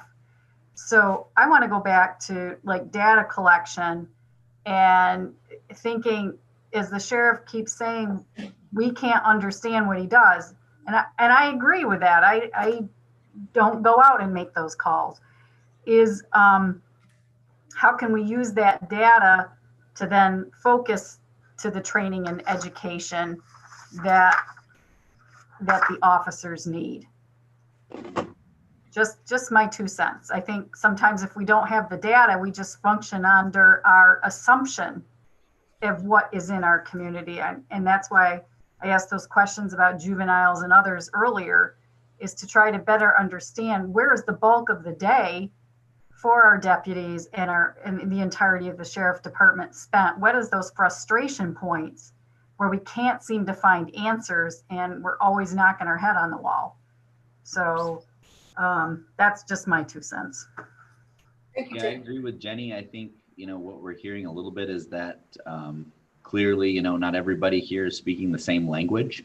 We don't have the experience of being out on the road patrol. We never will. But numbers are a universal language and something we can all put our heads together and look at. So that seems like a productive suggestion to me. I don't disagree. My only question is whether we'll be able to get the data. That's why I didn't pick it. I'm not impressed that we'll be able to get the information we need. But I don't have a problem with that taking the place of something. Why do you think, Mike, won't get that information that you need? What's the hold up on that? Well, Sheriff, I just don't think it's going to come. What is? I just don't think it's going to come, Sheriff. That's my personal opinion. I lost. I don't understand this. What's not going to come? Data. From where? So the question, Mike, is where are you concerned the data won't come from? I'm concerned we won't get it. I mean, it has to come. I just don't think we'll get it. From the sheriff?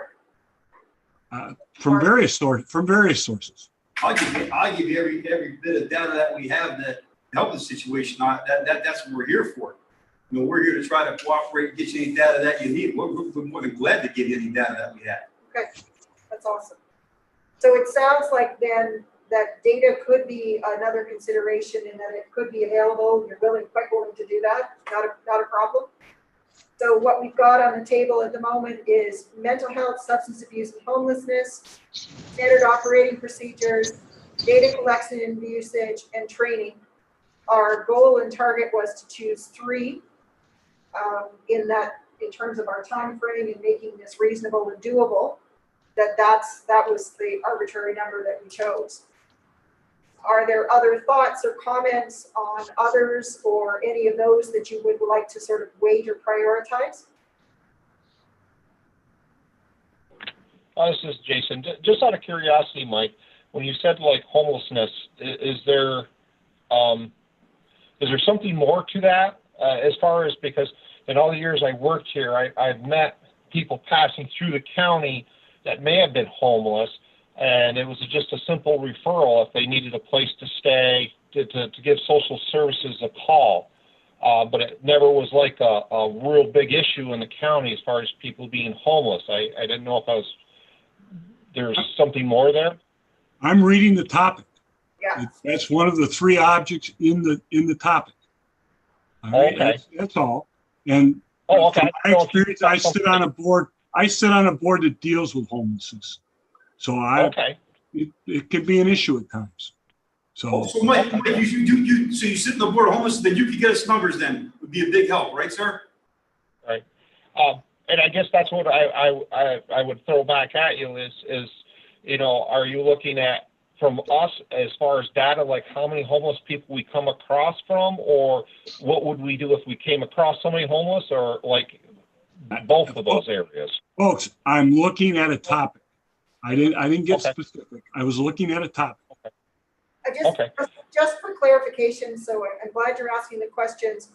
In the materials on further back in your package, you will see the information on the mental health, substance abuse, and homelessness.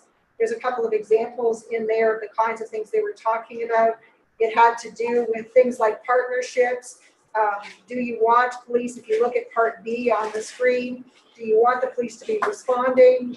Do you want them to be working and partnering with others, etc.? Those are the kinds of things that were being included or suggested that would be the topic areas as an example. Above that in Part A is an example of where there's been a collaboration in another area of the country as another sample. So really, if we choose that one, mental health and substance abuse and homelessness, it's around this topic, and those are some potential question areas that might inform where the conversation went. Okay? I'm not suggesting homelessness is the key. I'm more interested in mental health and substance abuse. Right. So in regards to the mental health substance abuse component, I think everyone recognizes that that's certainly worth the time and effort and energy we would have to go in there.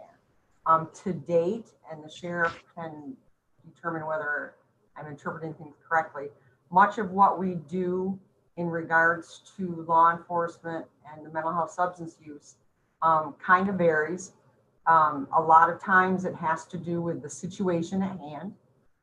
It could be influenced by who responds and time of day.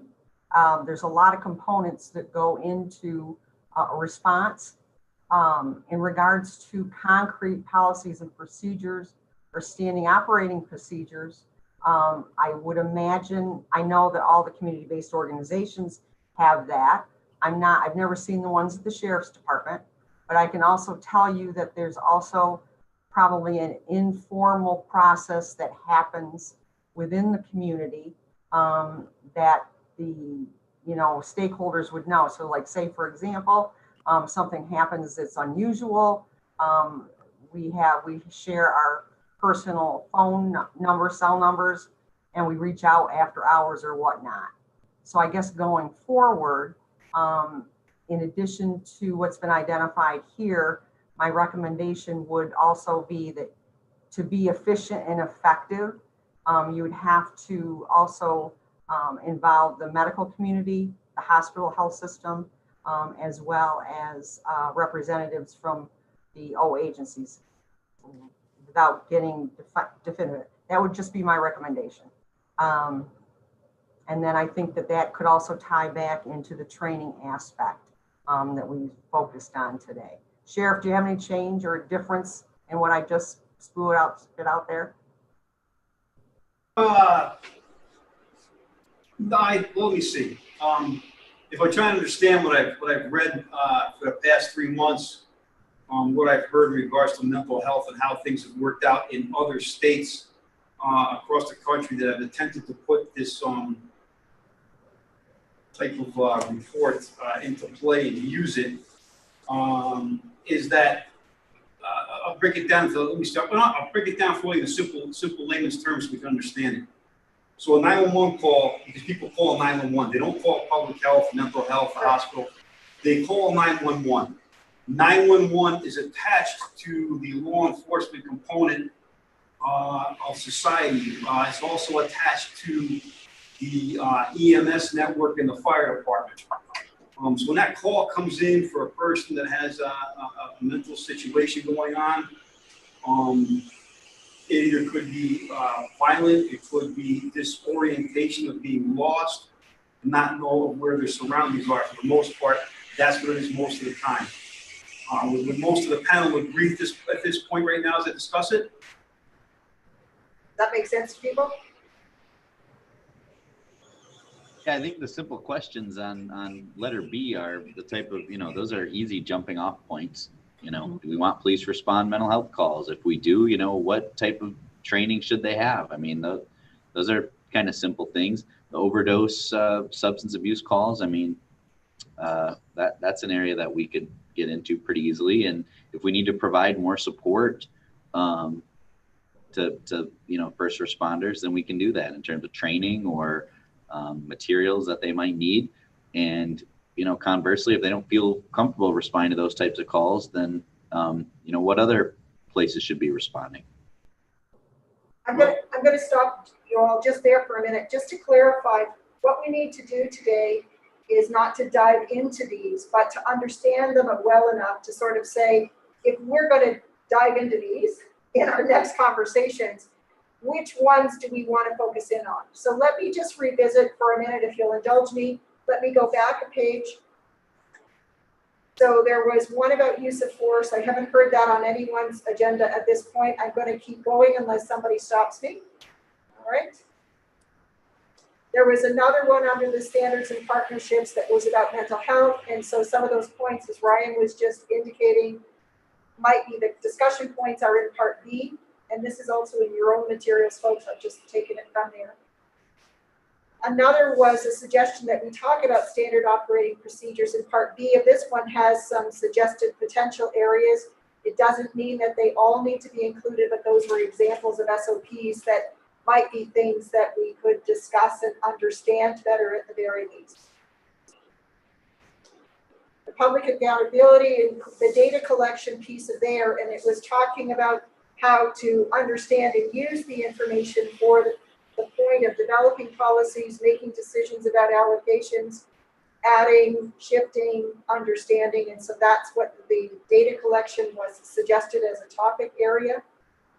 And there were some suggestions in terms of some of the data regarding shootings, firearms, injuries, incidents, etc. Those were some of the suggested possibilities in 1A.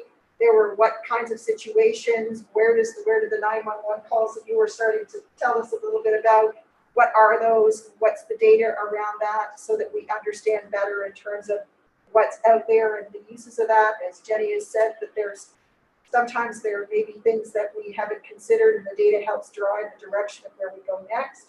So is that something we want to discuss? We didn't hear anyone saying that we needed to talk specifically about the complaints procedures in terms of priorities, but there were some suggestions in there around that one. And on the people or the personnel side of the equation, there were two parts, and the specific one that folks were talking about is the second, which is training. We addressed in some of the initial things, how do you deal with the traumatic events, etc. How do you manage some of that, or some of the pieces on the management side. Where you were suggesting you're putting on the table as one of the three possibilities was really looking at what does training look like, where those standards are. Jason and the sheriff have provided us with some information about that and the complexities of that. Is that something that we want to understand better with the intentions of support and moving things further forward in that regard? So those are the areas that we could be talking about. Our goal of this is to help people understand, to legitimize what's already being done really well, and to ensure that there's fairness around the objectivity and the liabilities both for the sheriff's department and the county as a whole.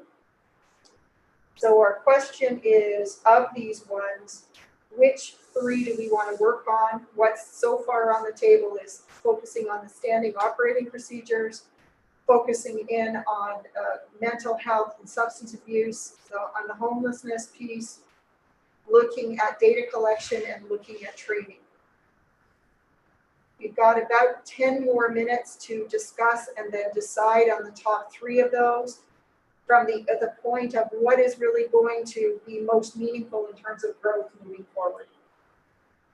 We could certainly talk about all of them, but for the purposes of simplicity and a starting point, let's choose three that are going to help us. As people had said earlier, some of these pieces bleed into each other, right? The data collection informs this and informs that. So is that a good foundation for many other pieces of the conversation? Tell me where you are, folks. Christy, this is Joan. Having thought about what Jenny articulated, I think data collection actually covers all three that Mike had identified.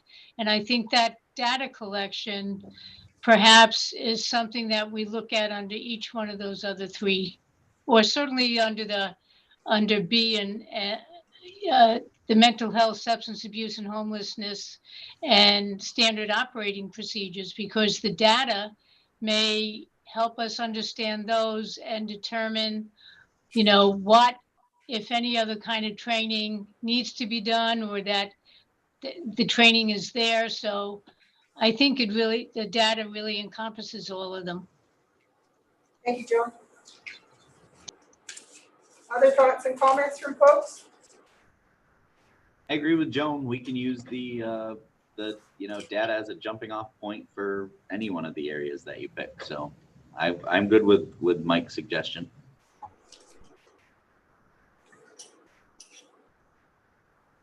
My thought would be that you can combine mental health and substance abuse. I think they're very closely related. That could be one area, and the data collection is probably the best choice. But if we're going to pick three, I would combine mental health, substance abuse, data collection, and standing operating procedures. Those would be my three picks. Others?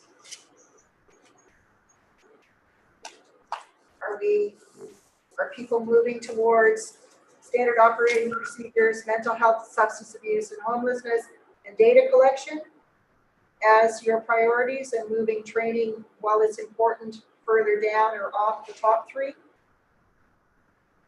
But the direction we're headed right now, I mean, as this stuff progresses, our requirements for other stuff might become obvious, whether we can solve some of the problems that data is showing us.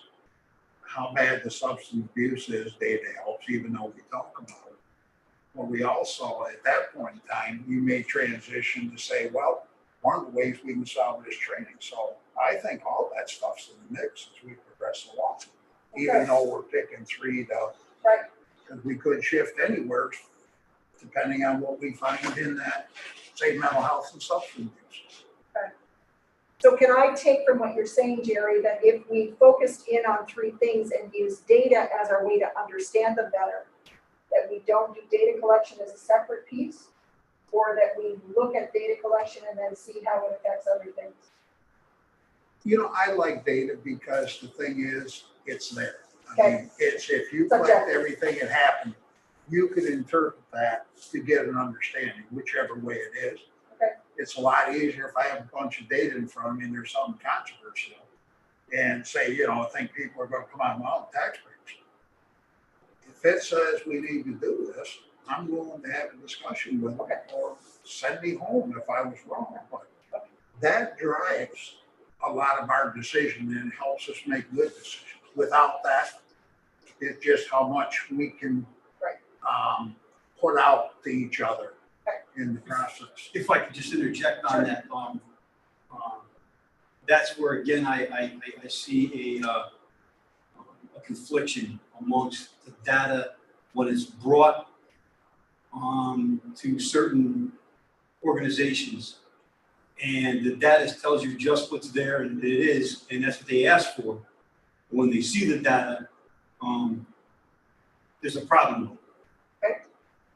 And then that is completely disregarded. If it doesn't fit the agenda or fit the resources there available to take care of that. If it's not convenient, it doesn't work.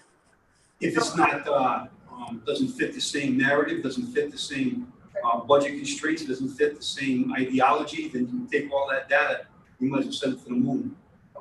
But Sheriff, this is Jenny, and that's one of the things that I would hope is looking at the data that you're in your department can help with the context of that.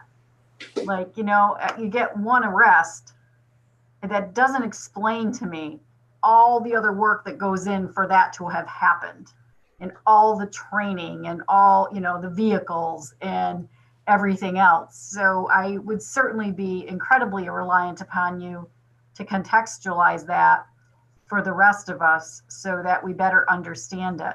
But I think the way the data talks here, it's about how do you use that kind of to educate the public as to what's going on and how busy you are.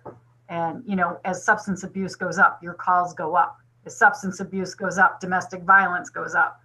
You know, how do we as a community tackle those issues holistically? Right. So what it helped me understand what you just said again. So you are on the same page with what I just said, or you're on a different wavelength again? I just want to make sure. Well, I don't know if I'm ever on your wavelength, but I'm just trying to say is the data helps me, but you have to tell me how that data, what that data really means. You put it back into context so that people like me that aren't law enforcement, that are the hand holders of society, understand what that data means for you, right? Because like homelessness, you said earlier, and Jason alluded, how many do we have? Well, we have a lot. Right now it's cold, I can house them all. When it's not cold, I can't. So is that a problem when the temperatures are warmer? You know, then how do we maybe help those people so that they don't become a law enforcement problem? So we don't have homeless encampments, those kind of things. Well, that's just it. I mean, homelessness is not a law enforcement problem. That's the first mistaken problem we've made already. Homelessness is not a law enforcement problem. No, but they do cause law enforcement intervention many times when they break into places to try to stay warm. Oh, well, hey, 33 years I've been saying that, but you know, look where we are today, okay? There's 100 years of that kind of information been put out there, but where are we today? You agree with me? You agree with me today? It must be Christmas, people. And then Jenny, now that we got this again to go down that facts, we give all that data and everything, and what after data is driven, we come to a solution process, correct? Right. Counselor, we come to the solution process, Mike, that's what we do, correct? Sounds like it, Sheriff. What's that, Mike? I'm not arguing with you, Sheriff. Beautiful. So a solution process. To have a solution, then we need resources, correct? We don't know that answer yet. We don't know that answer yet. Yeah. But Joan, you do know that answer. In order to solve problems, you need resources. Otherwise, you're not solving anything, correct? But Sheriff, we don't know the data yet. We don't know how many times, for instance, taking Jenny's example there, we don't know how many times homeless people that DSS deals with end up causing a law enforcement issue of breaking and entering or disturbing somebody or whatever. Until we look at those stats, we can't really answer those questions and determine what steps, if any, we would recommend be done. And maybe everything is being done that can be done. But until we examine that and have that further discussion, I think that's the purpose of what we're doing here. And Joan, you are correct. And I have to go one step further. The Uniform Crime Index report is given every year by the Department of Justice, the FBI, New York State Department of Criminal Services. Every year the study is done and put out to all the politicians. I guess nobody reads it because there is the numbers in homelessness. There is the numbers in drug and substance abuse. There is the numbers in mental health problems that coincide with law enforcement. It is there every year for all of you to see. Good. So that's one of the data we should be looking at. So I'm gonna stop you for now. I'm conscious of our time. I want to make sure that we get to a place that is productive. Certainly there's lots to discuss. There's no question about that. What I would like us to do, if you're okay with this, is make a decision on where are our 3 focal points. I'm hearing a lot about data at this moment, but I don't want to leave out anything else. Are we focusing in on mental health? What I'd like you to do is let's do just a bit of a roll call to see. So we've got 4 things on the table: mental health, substance abuse, and homelessness. We've got standard operating procedures. We have data collection, and we have training. So there are 4 options here. You're going to get 3 votes. Okay? Maybe we can lock in one, Christy. It seems like everyone was on the same page about mental health, substance abuse, and homelessness. So let's just confirm that for folks. Is there anyone who disagrees that mental health, substance abuse, and homelessness should not be on our list of 3 areas of focus? Speak now. Is that 1 vote or 3 votes? It's up to you. You can use your 3 however you like. Well, it's one topic. It's one topic. That's one topic. Mental health, substance abuse, and homelessness is just a topic. That's correct. Okay, good. Thank you for clarifying. Okay, so are we all on the same page that that will be one of our 3? Okay. Yes. All right. So that's 1. So then the next question is data collection something that we want to explore? We know that there are multiple sources of that. We have local sources and an offer from the sheriff's office to be able to provide us with data. So it looks like we can look at that topic. How many of you would like that to be our topic area? Let's just go around the room. Larry, yay or nay? Yes. Okay. Tom. Christy, you want me to do a roll call? I can see everybody on my That would be great. Thank you. Okay, we're just saying yes or no, yay or nay on data being the second topic. Correct. Okay, Larry? Yes. Mike? Yes. Pat? No. Joan? Yes. Mark? No. Doug? No. Matt? No. Tom? Couldn't hear you, Tom. You're on mute. Yes. Yes. Okay. Jenny? Yes. Eric? I don't know that I have a vote, Ryan. Well, yeah, okay. Jason McIntosh? No. Okay. Sheriff? Okay, sorry, I gotta throw a wrench into all everybody's work. Well, hold on, wait. I got to get Jerry first. I missed What? Jerry. Jerry? Yes. Okay. I'm gonna turn to the facilitator. Okay, You're locked. We're already in disagreement already. that's okay. Everybody gets 3 votes. Or two votes. But you're already in a disagreement already. That's okay. How We're gonna is it okay? How are we gonna move forward? We're gonna choose the top 3 things. So we've got 1. So we have 2 other topics. The ones that get the most votes are the ones we're doing. So how many we have for yes, how many we have for no? 1, 2, 3, 4, 5, 6 for yes.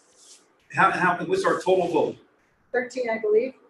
So far, we only need, it's the top 3. So if the next 2 get more than 6 votes, data isn't the one we're focusing on. Does that make sense? But I haven't got your vote yet. I know, and that's why I'm gonna be your anomaly because I'm conflicted. Okay, so you don't get counted at this point. Because if I can say yes to one thing and no to the other. So you get 1 shot at making a decision about whether you want data to be in your 2 votes. But okay, but in order for me to make my decision, I now have to have a discussion with everybody. Can I do that? Because I can't make this. I can't make it understand why. I'll tell you why. Why do some want data and some don't want it now? I need to know before I make a rational decision. Why? Sheriff, I could answer that. I think data is very important, but I liked Joan's explanation a few moments ago that data would be used in all 3 of the areas that we choose. That's why I voted no. That's just my vote. So that doesn't mean we won't use data. It just means data won't be the focal point of the discussions. Is that correct? That would be my opinion in a nutshell, yes. So let me just further break that down. I appreciate that. So, sir, you are with what branch of the government do you work and what do you do? You're probation, correct? Yes, sir. In law enforcement. Under sheriff. You said no, correct, sir? That is correct, for the same reasons Matt did.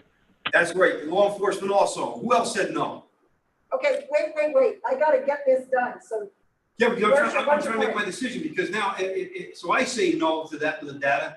And now it may look to every other people out there who don't understand the reason why law enforcement is saying no to the data, that we're not being transparent. You see, this is where I'm going to mess you up all the way along with this thought process. I hate to do it to you and the people that are on this panel. The ones that are going to understand are the ones from law enforcement. And unfortunately, people who are on the civilian side of that capacity won't understand. That's my point. So I'm going to say no also. How's that? Okay. Let me move on. Go ahead. Thank you. All right. The next choice was SOPs, standard operating procedures. Okay. It's a different order Let's now. go back through. Yep. It's a different order because every time someone talks, so I'm not. Okay. As long as we cover everybody. Matt, yes or no? Yes. Pat? Yes. Eric? Oh, sorry. Jason? Yes. Mark? Yes. Larry? Yes. Doug? Yes. Mike? Yes. Tom? Yes. Joan? Yes. Jenny? No. Okay. And Jerry? Yes. And Sheriff? Well, I'm conflicted because now social services said no. Everybody else is almost answering yes. And why does she feel that way? I want to make a good decision before I go ahead and say yes or no. Probably because she voted for data and we only get 3 votes. Be correct. Yep. Damn. Okay. All Are you right. voting on this one or not? Why not? Okay. Right? What do we have to lose? So yes? I'll go with Jenny on this one and say no. How's that? Okay, that's fine. Okay. All right, and our final one is training. Okay, training. Jerry King. It depends what we find in the rest of the research, whether we do additional training or not. So I think it's hinged on that. At this point in time, I vote no. Mike, I've already used my 3 votes, so it's a no. Okay, Pat, Yes. Joan, No, with the same explanation as Jerry. Jenny, Yes. Mark, Yes. Larry. I'm gonna say no because I feel it's already in SOPs. Doug, Yes. Matt, Yes. Tom, I gotta say no, because like with Larry, my thoughts on training is it's under SOP. okay. Pat, I said yes, but I'm also thinking that couldn't we combine it? Because if you're going to change SOP, you got to train. right. I Sorry. messed up the order here. Joan, did I already ask you? Yes, Okay. Jenny, yes, and my answer was no. okay, I'm sorry. Jason, Yes. Sheriff, Absolutely, yes. okay. okay. That just screws things up. Let me just do my tallies.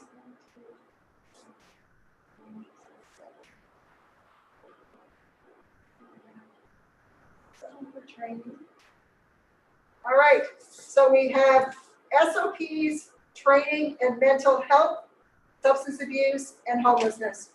Got the top votes. Okay, Can you repeat that again, please? sure. Mental health and substance abuse, standard operating procedures, and training were the 3 top areas. Doesn't mean the data collection won't be included in that. And so it'll be embedded in what we're talking about, but that we're not focusing specifically on data collection.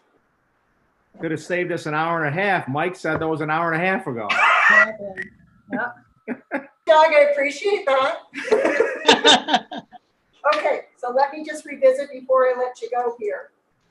Just to confirm, we're going to be talking about this one. And so our discussions will be around these questions. And so whatever information that the department can provide us, so data or other things that enrich this conversation. Recruiting and supporting personnel. Specific to training. So the information that's in that was in the appendices, that's what's on this board.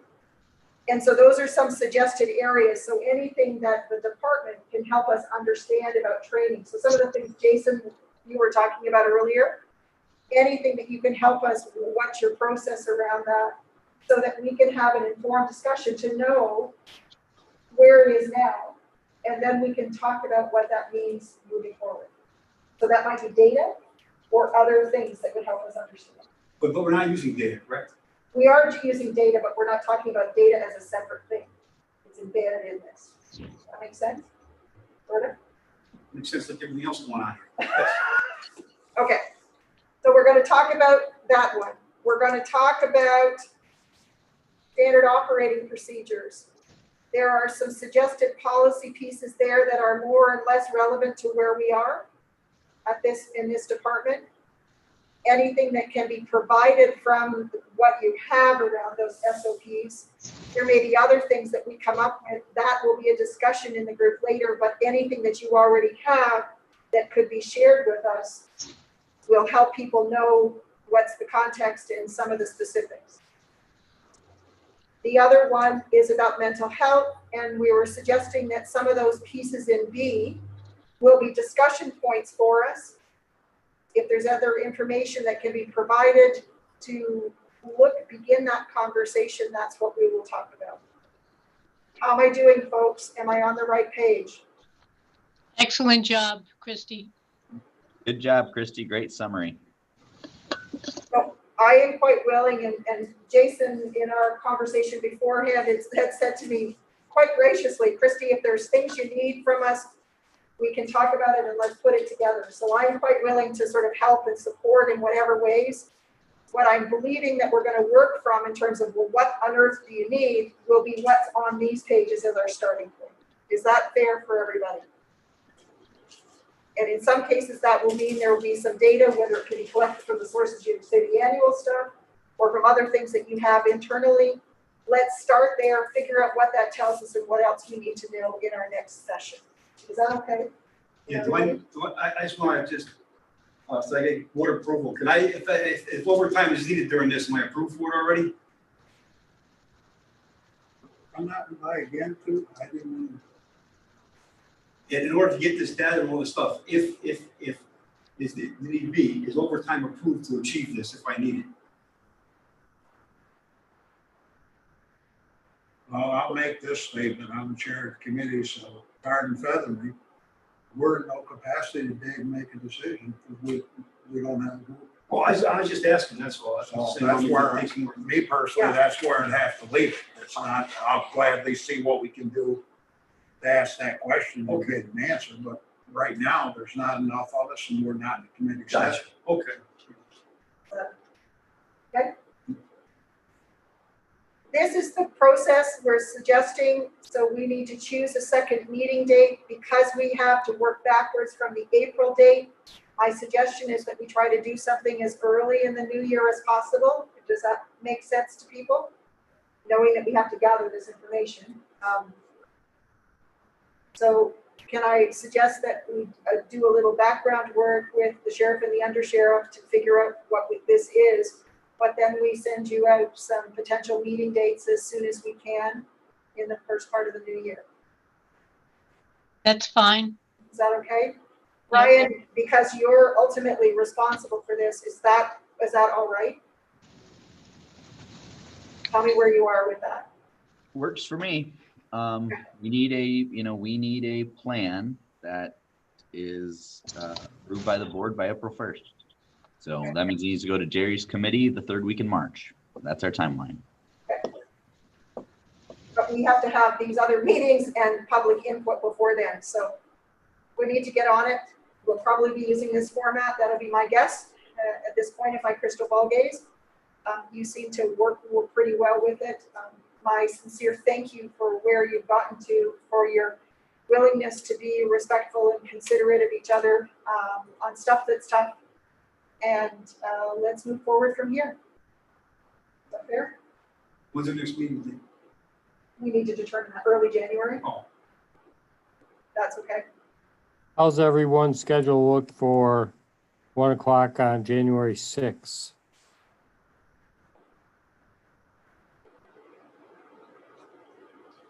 If I make it through 2020, yeah. Works for me. What day of the week is that? It's a Wednesday, The Wednesday? first Wednesday in January. I may be in Washington, D.C.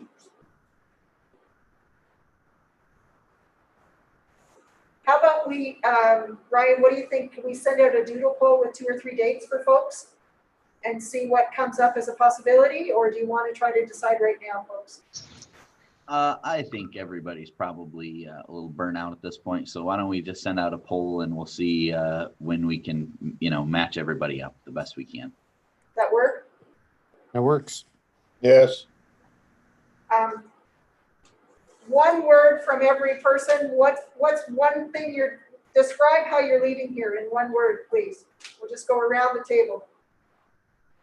Ryan, can you do your roll call again, please? Sure, as long as that means I don't have to start. Larry? I would say that it had its ups and downs, but we made progress and we're moving forward. So, Chairman, is that one word? oh, right. One word. One word. Tom? Progressive. Joan? Moving. Eric? Opportunity. Mark? Lengthy. Doug? Speechless. Matt? Encouraged. Mike? Concerned. Pat? Surprised. Jenny?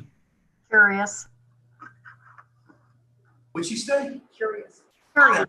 I like that, Jenny. Thanks. Jerry? Intriguing. Okay. Sheriff? I have nothing. I'm going to refrain. Okay. Jason? I'll go with surprised. Okay, there you go. Brian? Tired. Thank you all, sincerely. I truly appreciate the time and the energy you've put in on the 23rd of December. Onward and upwards we go. Merry Christmas, happy holidays. Bye. Merry Christmas. Christy. Merry Christmas. Pleasure. Merry Christmas. Thank you all. Everybody have a safe holiday. Yeah.